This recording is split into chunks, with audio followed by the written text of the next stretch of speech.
नमस्कार दोस्तों, मैं हूं सुबोध और आपका बहुत बहुत स्वागत है आपके अपने चैनल अरुणोदय में। दोस्तों, हम लोग पढ़ रहे हैं नेट जेआरएफ के पाठ्यक्रम में जो कहानियां लगाई गई हैं उनको, और उनमें से हम लोगों ने एक कहानी पढ़ ली है। कौन सी कहानी? चंद्रदेव से मेरी बातें। आज उन्हीं की दूसरी कहानी है, यानी बंग महिला या फिर राजेंद्र बाला घोष की ही दूसरी कहानी है, दुलई दुलाई वाली। इसको भी आज हम लोग पढ़ने वाले हैं। कहानी को हम लोग शुरू करें उससे पहले हम लोग थोड़ा सा परिचय जो कहानी लिखने वाली हैं यानी राजेंद्र बाला घोष के बारे में प्राप्त करेंगे, फिर उसके बाद हम लोग कहानी पढ़ना शुरू करेंगे। तो लेखिका का थोड़ा सा परिचय प्राप्त कर लें। तो इसकी लेखिका जो हैं वो हैं राजेंद्र बाला घोष, और ये हिंदी में बंग महिला के नाम से रचना किया करती थी। किस नाम से? बंग महिला नाम से। तो ये आप लोग थोड़ा सा याद रखिएगा, राजेंद्र बाला घोष या फिर बंग महिला, दोनों एक ही बात है। अगर हम बात करें कि इनका जन्म कब हुआ, तो इनका जन्म 1882 ईस्वी में बनारस में हुआ था। दो इनके उपनाम थे, एक रानी और एक चारुबाला। तो ये इनके उपनाम हो गए। इनकी कुछ कहानियों पे हम लोग बात करेंगे। एक कहानी इनकी है चंद्रदेव से मेरी बातें, जो भी हम लोगों ने कल पढ़ी, और ये कहानी किस सन की है? 1904 की है। साल 1906 में इनके द्वारा लिखा गया कुंभ में छोटी बहू, और 1907 में इनके द्वारा कहानी लिखी गई दुलाई वाली, जो कि आज हम लोग पढ़ने वाले हैं। तो इन दो कहानियों का सन तो आपको बिल्कुल याद रखना है। चंद्रदेव से मेरी बातें 1904, और उसके 3 साल बाद दुलाई वाली 1907 में। भाई बहन भी इनकी कहानी है 1908 में है, और हृदय परीक्षा भी इनकी कहानी है कब है? 1915 में है। तो ये हो गया इनके बारे में थोड़ा सा परिचय। अब हम लोग करेंगे कहानी की बात, दुलाई वाली। तो ये जो कहानी है इसका प्रकाशन हुआ था 1907 में, अभी हमने देखा। और किस पत्रिका में इसका प्रकाशन हुआ था?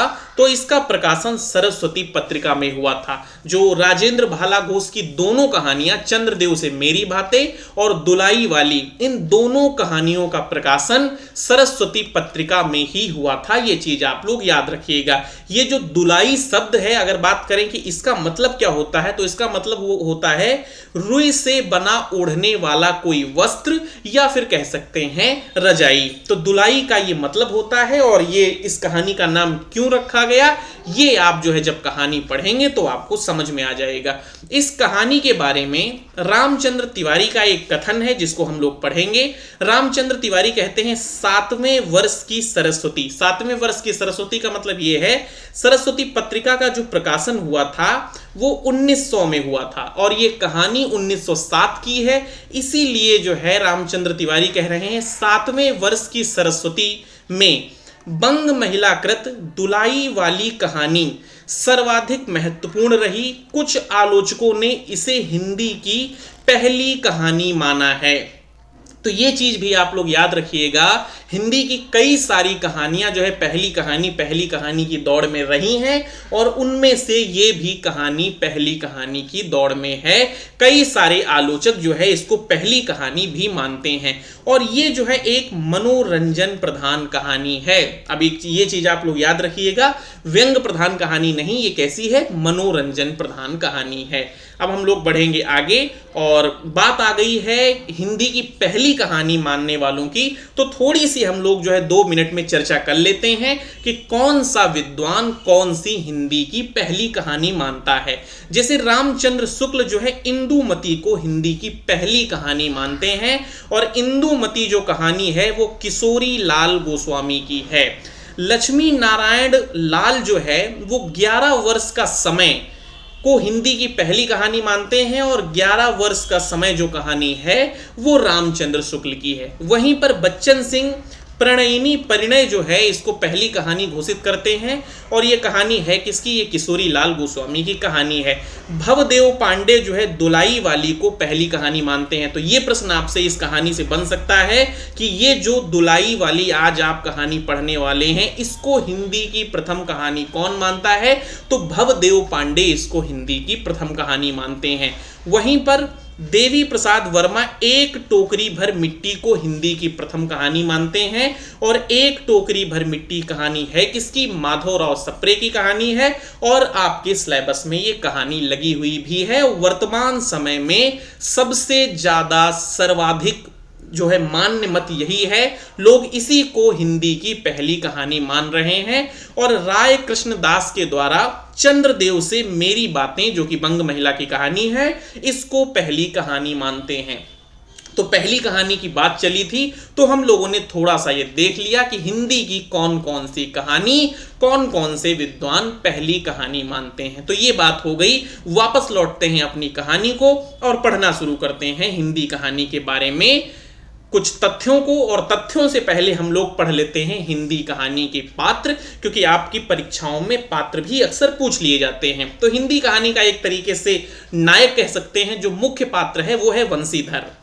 वंशीधर जो है मुख्य पात्र है और एक तरीके से कहानी का नायक है, और इलाहाबाद का रहने वाला है और एक उत्साही व्यक्ति है, और बनारस में इसकी ससुराल है। और कहानी जो शुरू होती है वो जो है बनारस से ही शुरू होती है। बनारस में भाई साहब अपनी ससुराल में आए हैं और ससुराल से इनको इलाहाबाद जो है जाना है, यानी अपने घर जाना है। उसी के बीच में जो एक ट्रेन की रेखा खींची हुई है, ट्रेन की लंबी पटरी पे जो कहानी बीतती है वो पूरी कहानी बीतती है। दूसरे इसके जो पात्र हैं वो नवल किशोर हैं, और नवल किशोर बंसीधर के रिश्ते में तो ममेरे भाई हैं, लेकिन मित्रत्व का नाता दोनों में प्रगाढ़ है। दोनों अच्छे मित्र हैं, हंसमुख मित्र हैं, खूब सारा मजाक किया करते हैं, और ये चीज जो है वंशीधर की पत्नी को रास नहीं आती है। तो ये भी इस कहानी के मुख्य पात्र हैं, और थोड़ा स्वदेशी व्यक्ति हैं, और स्वदेशी व्यक्ति होने के साथ थोड़ा कट्टर प्रवृत्ति के व्यक्ति भी हैं, यानी जो है स्वदेशी चीजों पे बात करते हैं। जैसे जब कहानी शुरू होती है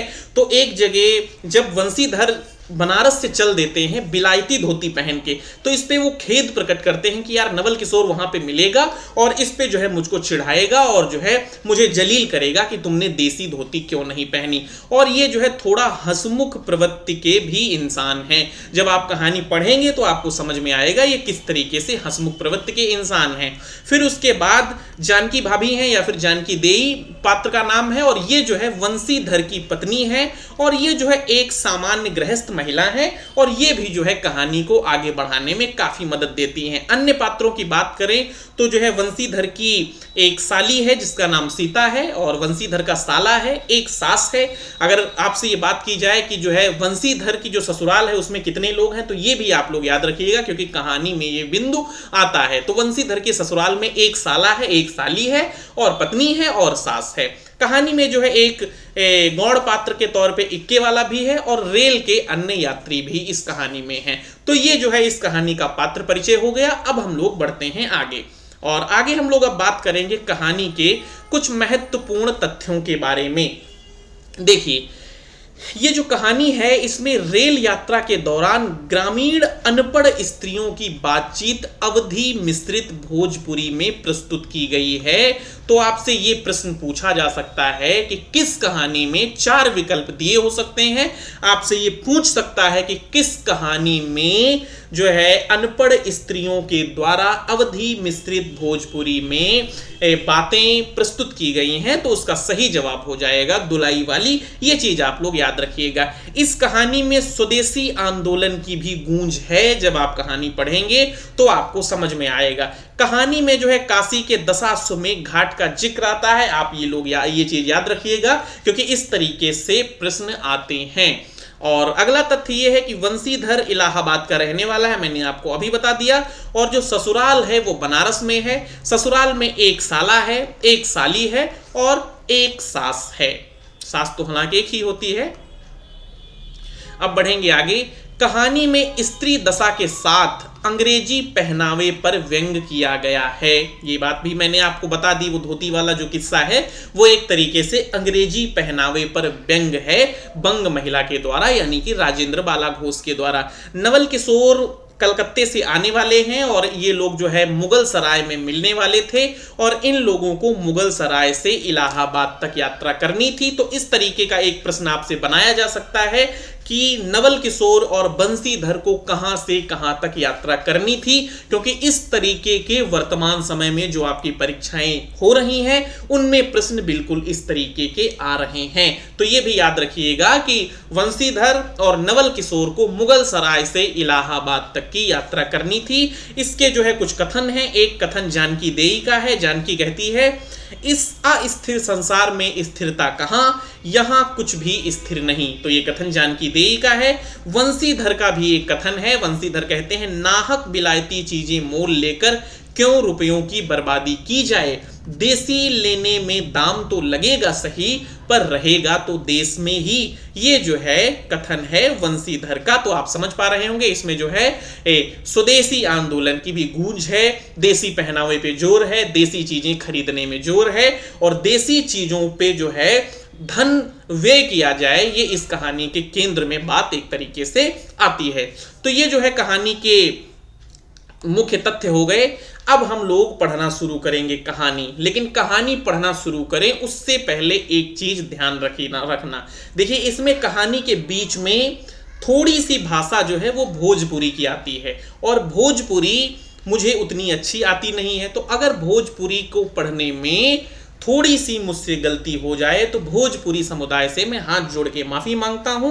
हो सकता है भोजपुरी के वाचन में मुझसे गलती हुई हो, तो जो है मुझे क्षमा करना। आप जो है एक तरीके से चीजों को समझना, और जितनी भोजपुरी मुझे समझ में आई है कहानी में उतनी भोजपुरी आपको समझाई गई है। अब शुरू करते हैं कहानी। तो शुरू करते हैं अपनी कहानी का पाठ। काशी जी से दशाश्वमेध घाट पर स्नान करके एक मनुष्य बड़ी व्यग्रता के साथ गोदोलिया की तरफ आ रहा था। एक हाथ में मैली सी तौलिया में लपेटी हुई भीगी धोती, और दूसरे में सुरती की गोलियों की कई डिबियां और सुघनी की एक पुड़िया थी। उस समय दिन के 11 बजे थे। गोदोलिया की बाईं तरफ जो गली है, उसके भीतर एक और गली में थोड़ी दूर पर एक टूटे से पुराने मकान में वह जा घुसा। मकान के पहले खंड में बहुत अंधेरा था, पर ऊपर की जगह मनुष्य के वासोपयोगी थी, यानी मनुष्य के रहने लायक थी। नवागत मनुष्य धड़धड़ाता हुआ ऊपर चढ़ गया। वहां एक कोठरी में उसने हाथ की चीजें रख दी और सीता सीता कहकर पुकारने लगा। सीता आती है और कहती है, क्या है?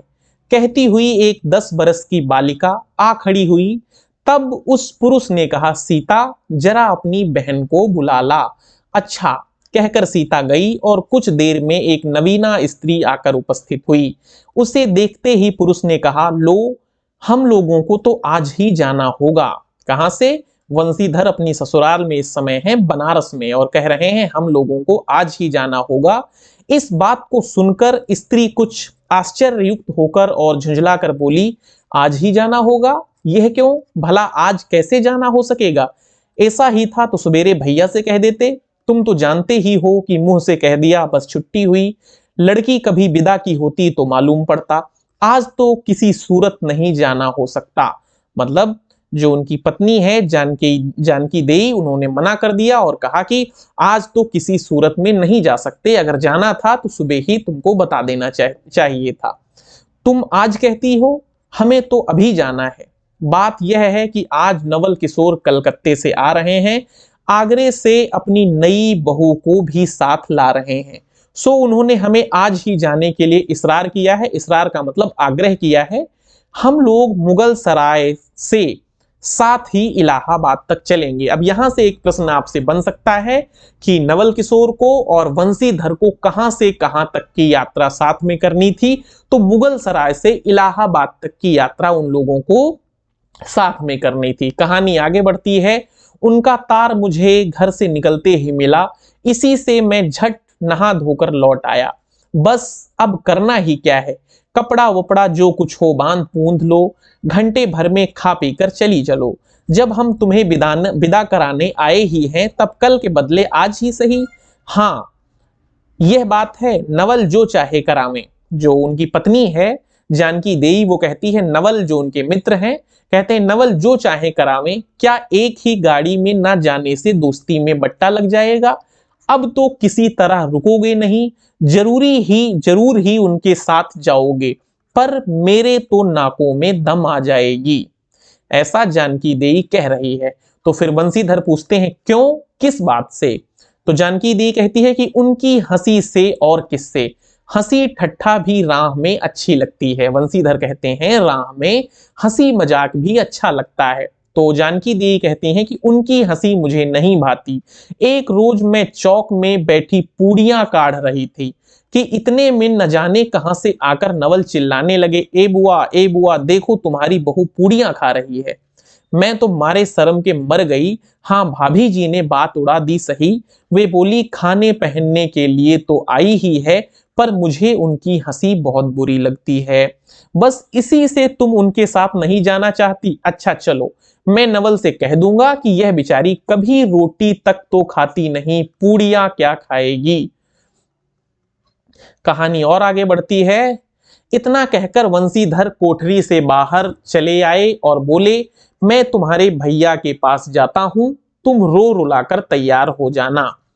इतना सुनते ही जानकी देई की आंखें भर आईं और आषाढ़ सावन की ऐसी झड़ी लग गई। मतलब इनको अपना घर छोड़ के जाना है, इस बात से उनकी आंखें भर आईं। वंशीधर इलाहाबाद के रहने वाले हैं, ये भी प्रश्न आपसे पूछा जा सकता है। बंशीधर इलाहाबाद के रहने वाले हैं और इनके ससुराल कहाँ है? बनारस है। बंशीधर इलाहाबाद के रहने वाले हैं, बनारस में ससुराल है। स्त्री को विदा कराने आए हैं। ससुराल में एक साली और सास के सिवा और कोई नहीं है। ये चीज भी याद रखिएगा, ससुराल में कौन है? एक साला है, एक साली है और सास है। नवल किशोर इनके दूर के नाते में ममेरे भाई हैं, पर दोनों में मित्रता का ख्याल अधिक है, दोनों में गहरी मित्रता है, दोनों एक जान दो कालिब हैं। कालिब कल्ब माने दिल होता है, वही बात है, दोनों एक जान दो कालिब हैं। उसी दिन बंशीधर का जाना स्थिर हो गया। सीता बहन के संग जाने के लिए रोने लगी। माँ रोती धोती लड़की की विदा की सामग्री इकट्ठी करने लगी। जानकी देई भी रोती तैयार होने लगी। कोई चीज भूलने पर धीमी आवाज में माँ को याद दिलाती गई। 1 बजने पर स्टेशन जाने का समय आ गया। अब गाड़ी या इक्का लाने कौन जाए? अब गाड़ी या इक्का लाने कौन जाए? ससुराल वालों की अवस्था अब आगे सी नहीं रही, यानी पहले जैसी नहीं रही कि 2-4 नौकर चाकर हर समय बने रहें। सीता के बाप के न रहने से काम बिगड़ गया। पैसे वाले के यहाँ नौकर चाकरों के सिवा और 2-4 खुशामदी घेरे रहते थे। यानी जब ये लोग रईस थे, धनाढ्य थे, तो नौकर चाकर भी थे और 1-2 लोग घेरे रहते थे। लेकिन अब वो दशा उनकी नहीं है। छूछे को कौन पूछे, एक कहारिन है सो भी इस समय कहीं गई है। साले राम की तबीयत अच्छी नहीं, वे हर घड़ी बिछौने से बातें किया करते हैं, मतलब हर घड़ी बिस्तर पर पड़े रहते हैं। तिस पर भी आप कहने लगे, मैं ही धीरे धीरे जाकर कोई सवारी ले आता हूं, नजदीक तो है। बंशीधर बोले, नहीं नहीं, तुम क्यों तकलीफ करोगे, मैं ही जाता हूं। जाते जाते बंशीधर विचारने लगे कि इक्के की सवारी तो भले घर की स्त्रियों के बैठने लायक नहीं होती, क्योंकि एक तो इतने ऊंचे पर चढ़ना पड़ता है, दूसरे पराये पुरुष के संग बैठना पड़ता है। मैं तो एक पालकी गाड़ी ही कर लूं, उसमें सब तरह का आराम रहता है। तो बंशीधर जो है इक्के गाड़ी छोड़कर पालकी गाड़ी करने का विचार बना रहे हैं। लेकिन जब गाड़ी वाले ने 1.5 रुपया किराया मांगा, तब बंशीधर ने कहा, चलो इक्का ही सही, पहुंचने से काम, कुछ नवल किशोर तो यहां से साथ है नहीं, इलाहाबाद में देखा जाएगा। बंशीधर इक्का ले आए और जो कुछ असबाब था इक्के पर रखकर आप भी बैठ गए। जानकी देई बड़ी विकलता से रोती हुई इक्के पर जा बैठी। पर इस अस्थिर संसार में स्थिरता कहाँ, यहाँ कुछ भी स्थिर नहीं। ये एक तरीके से एक कथन हो जाएगा कि इस अस्थिर संसार में स्थिरता कहाँ, यहाँ कुछ भी स्थिर नहीं। और ये कथन किसका है? जानकी देई का है। इक्का जैसे जैसे आगे बढ़ता गया, वैसे वैसे जानकी की रुलाई भी कम होती गई।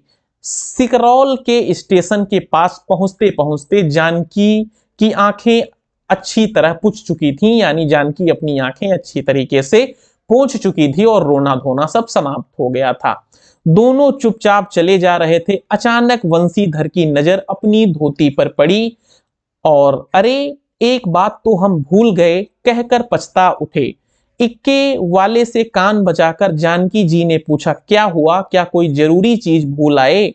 नहीं, एक देसी धोती पहनकर आना चाहिए था, सो भूल कर बिलायती ही पहनाया। नवल कट्टर स्वदेशी हैं ना, वे बंगालियों से भी बढ़ गए हैं। देखेंगे तो दो चार सुनाए बिना न रहेंगे, और बात भी ठीक है। नाहक बिलायती चीजें मोल लेकर क्यों रुपए की बर्बादी की जाए। देसी लेने में भी दाम लगेगा सही, पर रहेगा तो अपने देश में।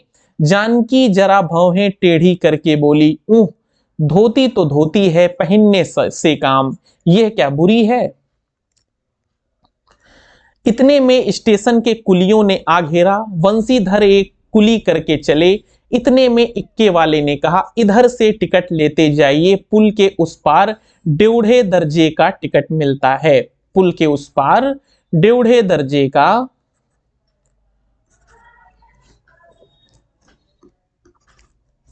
ये क्या होगा,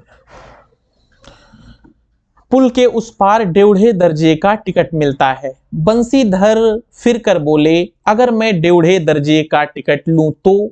इक्के वाला चुप हो गया। इक्के की सवारी देखकर इसने ऐसा कहा था। यह कहते हुए बंसीधर आगे बढ़ गए। यथा समय रेल पर बैठकर बंसीधर राजघाट पार करके मुगल सराय पहुंचे। वहां पुल लांघकर दूसरे प्लेटफॉर्म पर जा बैठे। आप नवल से मिलने की खुशी में प्लेटफॉर्म के इस छोर से उस छोर तक टहलने लगे। देखते देखते गाड़ी का धुआं दिखलाई पड़ा। मुसाफिर अपनी अपनी गठरी संभालने लगे। रेल देवी भी अपनी चाल धीमी करती हुई गंभीरता से आ खड़ी हुई। बंसीधर एक बार चलती गाड़ी में शुरू से आखिरी तक देख आए, पर नवल का कहीं पता नहीं, यानी नवल नहीं मिले गाड़ी में कहीं पर भी। वंशीधर फिर सब गाड़ियों को दोहरा गए, तिहरा गए, भीतर घुस घुस कर एक एक डिब्बे को देखा, किंतु नवल न मिले। अंत को आप खिजला उठे और सोचने लगे कि मुझे तो वैसी चिट्ठी लिखी और आप ना आया, मुझे अच्छा उल्लू बनाया। अच्छा जाएंगे कहां, भेंट होने पर समझ लूंगा। सबसे अधिक सोच तो इस बात का था कि जानकी सुनेगी तो ताने पर ताना मारेगी, पर अब सोचने का समय नहीं। रेल की बात ठहरी। वंशीधर झट गए और जानकी को लेकर जनानी गाड़ी में बिठाया। वह पूछने लगी, नवल की बहू कहाँ है, वह नहीं आए, कोई अटकाव हो गया, कहकर आप बगल वाले कमरे में जा बैठे। टिकट तो 1.5 का था, पर 1.5 दर्जे का कमरा कलकत्ते से आने वाले मुसाफिरों से भरा था, इसलिए तीसरे दर्जे में बैठना पड़ा। जिस गाड़ी में वंशीधर बैठे थे उसके सब कमरों में मिलाकर कुल 10-12 ही स्त्री पुरुष थे। समय पर गाड़ी छूटी। नवल की बातें और न जाने क्या क्या अगड़ बगड़ सोचते सोचते गाड़ी कई स्टेशन पार करते हुए मिर्जापुर पहुंच गई। मिर्जापुर में पेट राम ने शिकायत की, यानी थोड़ी भूख महसूस हुई। उसने सुझाया कि इलाहाबाद पहुंचने में अभी देरी है।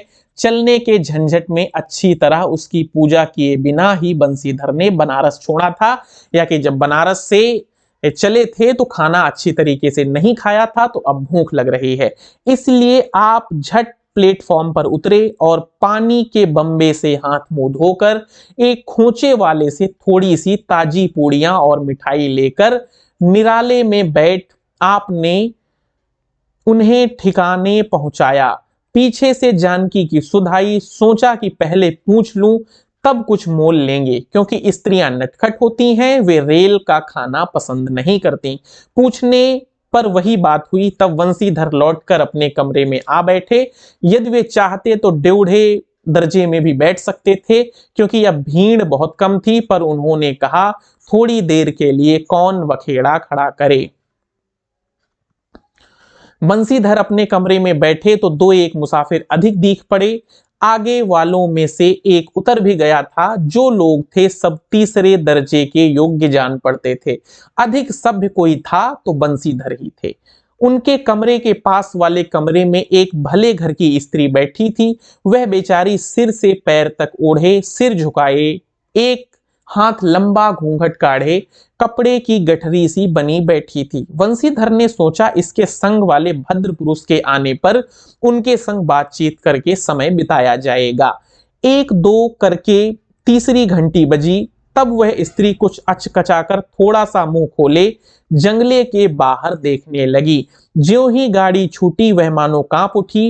रेल का देना लेना तो हो ही गया, अब उसको किसी की क्या परवाह, वह अपनी स्वाभाविक गति से चलने लगी। यानी जो है रेल ये स्टेशन छोड़कर आगे बढ़ गई और ये जो महिला थी इसका पति जो है कहीं बाहर ही रह गया है। प्लेटफॉर्म पर भीड़ भी न थी, केवल 2-4 आदमी रेल की अंतिम विदाई तक खड़े थे। जब तक स्टेशन दिखलाई दिया तब तक वह बेचारी बाहर ही देखती रही, फिर अस्पष्ट स्वर में रोने लगी। कौन? वही स्त्री जो है जो घूंघट डाल के उसमें बैठी हुई है। उसने कमरे में 3-4 प्रौढ़ा ग्रामीण स्त्रियां भी थीं। उस कमरे में 3-4 प्रौढ़ा ग्रामीण स्त्रियां भी थीं। एक जो उसके पास ही थी कहने लगी, अरे इनकर मनई तो नाही आइलेन हो, देखो रोवल करथईन। दूसरी, अरे दूसर गाड़ी में बैठा हुई हैं। ये जो है अवधी मिश्रित जो है भोजपुरी है। फिर पहली बोली, दूर बौराही ई जनानी गाड़ी थेड़े है। दूसरी, कौ हो भलू तो कहू, कहकर दूसरी भद्र महिला पूछने लगी, कौन गांव उतरबू बेटा, मिर्जेपुर चढ़ी हो ना। इसके जवाब में उसने जो कहा सो वह ही सुन सकी। तब पहली बोली, हट हम पुछला ना, हम कहां उतरबू हो, आए इलाहाबाद। इलाहाबाद यानी इलाहाबाद। दूसरी, इलाहाबाद कौन गांव है। पहली बोली, अरे नाही जनलू, प्रयाग मतलब प्रयाग, जहां मनई मकर नहाए जाला, मतलब प्रयाग जहां पर लोग मकर स्नान करने जाते हैं। दूसरी बोली, भला प्रयाग जी काहे ना जानित, ले कहे के नाही तोहरे पंच के धर्म से 4 दाई नहाए चुकी, मतलब मैं तो प्रयाग में 4 बार नहा चुकी हूं, मैं क्यों नहीं प्रयाग को जानूंगी।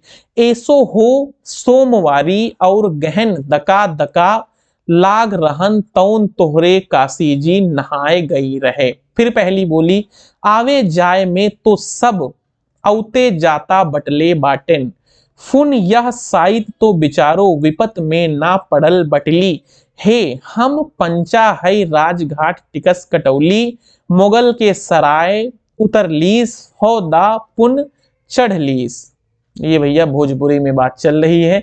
दूसरी, ऐसे एक दाई हम आवत रहे, एक मिली औरो मोरे संगे रही, टकौने तिसनिया पर उकर मलिकवा उतरे से की जुरतैया गड़िया खुली। अब भैया ऊपर फाड़ फाड़ नरियाए, ए साहब गड़िया खड़ी कर, ए साहब गड़िया तनी खड़ी कर, भला गड़िया दहिनात काहे की खड़ी होए। फिर पहली बोली, ऊ मेहरुआ बड़ी उजबक रहल, भला केहू के चिल्लाए से रेलिया कहूं खड़ी होला।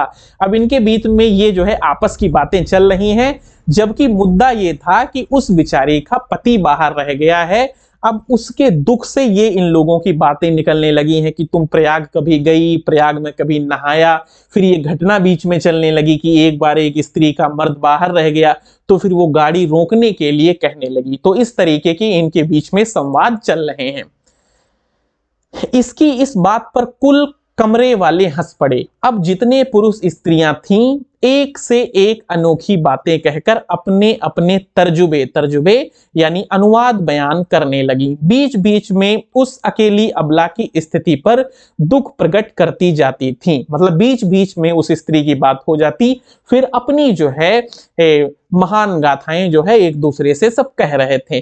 तीसरी स्त्री बोली, टिकसिया पहले बाय का नाही, हे साहेबवा सुनी तो कलकत्ते ताई से मसुलिया ले, अरे इहो तो नाही कि दूर से आवत रहले, फरागत के बदे उतर लेन। चौथी, हम तो इनके संगे के आदमी के देखबो ना कि हो गोइया, मतलब इनके साथ जो आदमी था तो उसको तो मैंने देखा भी नहीं कि वो किधर चला गया। फिर तीसरी बोली, हम देखे रहली, मतलब मैंने देखा था, मजेक टोपी दिहले रहन को। इस तरह उनकी बेसिर पैर की बातें सुनकर बंसीधर ऊब उठे।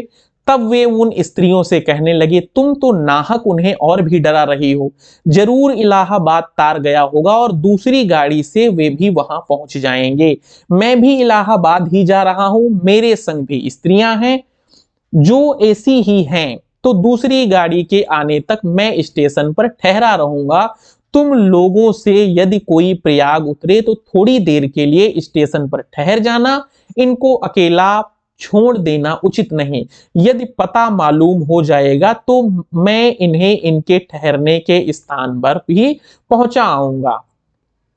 ये जो है वंशीधर कह रहे हैं। वंशीधर की इन बातों से उन स्त्रियों की वाक धारा दूसरी ओर बह चली। हाँ, यह बात तो आपने भली कही, नाही भैया हम पंचे कह के केहू से कुछ कही। अरे एक ते एक करत न बाय, तो दुनिया चलत कैसे बाय। मतलब अगर एक दूसरे की लोग मदद न करते तो ये दुनिया कैसे चलती, इत्यादि ज्ञान गाथा होने लगी। कोई कोई तो उस बेचारी को सहारा मिलते देख खुश हुए और कोई कोई नाराज भी हुए, क्योंकि सो मैं नहीं बतला सकता। लेखिका कहती है क्यों नाराज हुए ये मैं नहीं बतला सकती। उस गाड़ी में जितने मनुष्य थे सभी ने इस विषय में कुछ ना कुछ कह डाला। पिछले कमरे में केवल एक स्त्री जो फ्रांसीसी छीट की दुलाई ओढ़े अकेली बैठी थी कुछ नहीं बोली। कभी कभी घूंघट के भीतर से एक आंख निकालकर बंसीधर की ओर ताक देती और सामना हो जाने पर फिर मुंह फेर लेती।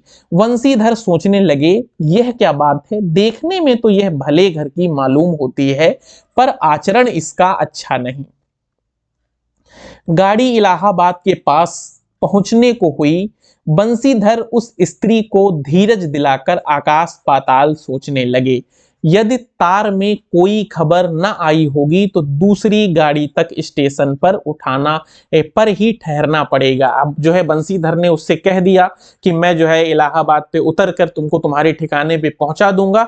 ये वादा करने के बाद बंसीधर सोचने लगे कि अगर जो है गाड़ी स्टेशन पर नहीं आई होगी तो इंतजार करना पड़ेगा, और जो उससे भी कोई ना आया तो क्या करूंगा। मतलब अगर पीछे वाली गाड़ी से भी इसके साथ वाला कोई ना आया तो फिर मैं क्या करूंगा।